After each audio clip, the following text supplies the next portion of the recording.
সুপ্রিয় শিক্ষার্থী,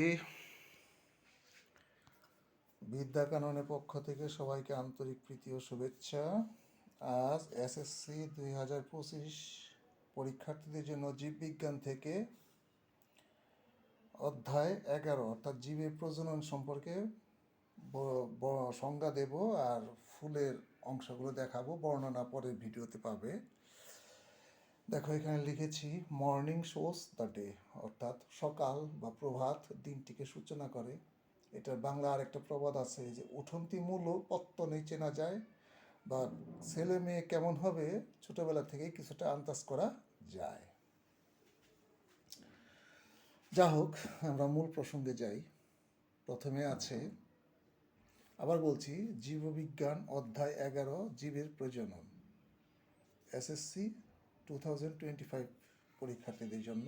অবশ্য আমার নোটসগুলি যে কোনো ক্লাসের জন্য 6 to 10 বা 5 to 10 যে কেউ পড়তে পারবে, এইচএসসি লেভেলের ছেলেমেয়েও পড়তে পারবে। নিজেদের ব্রেন খাটিয়ে একটু বৃহৎ করে লিখলেই হবে।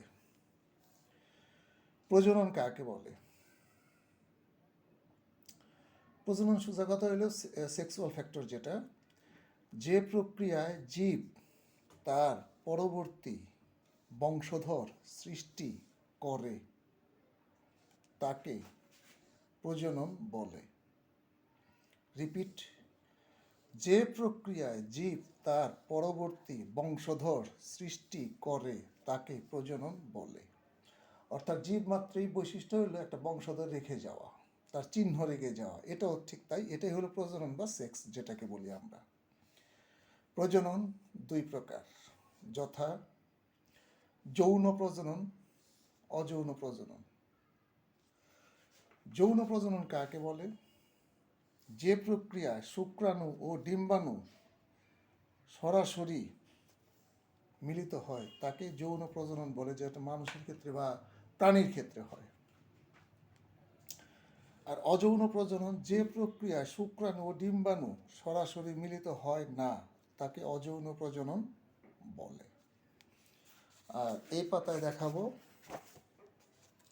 উদ্ভিদের প্রজনন সম্পর্কে। আজকে ফুলের বিভিন্ন অংশ দেখাবো, বর্ণনা পরে দেবো। আমি আগেই বলেছি। দেখো, এই একটা সম্পূর্ণ ফুল, এই হলো গর্ভমুণ্ড।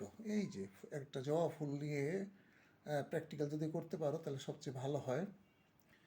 তারপরে গর্ভদণ্ড, তারপরে হলো পাপড়ি বা দল, যেটা পরাগধানী, এটা হবে পরাগধানী, ভুল লিখেছে, পরাগদণ্ড। এ দুটো মিলে হলো পুংকেশ্বর। আর এই যে গর্ভাশয়, এই সবগুলি মিলেই হলো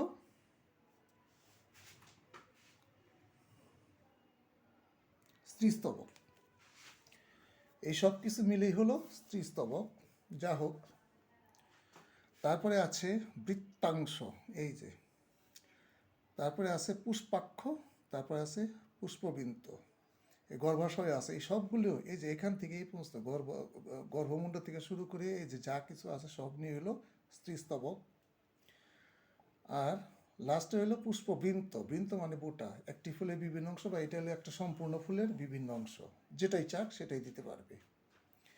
তাহলে কি কি পেলাম? একটি ফুলের সাধারণত কি কি অংশ থাকে? পুষ্পাক্ষ, বৃতি, দলমণ্ডল, পুংস্তবক, স্ত্রীস্তবক।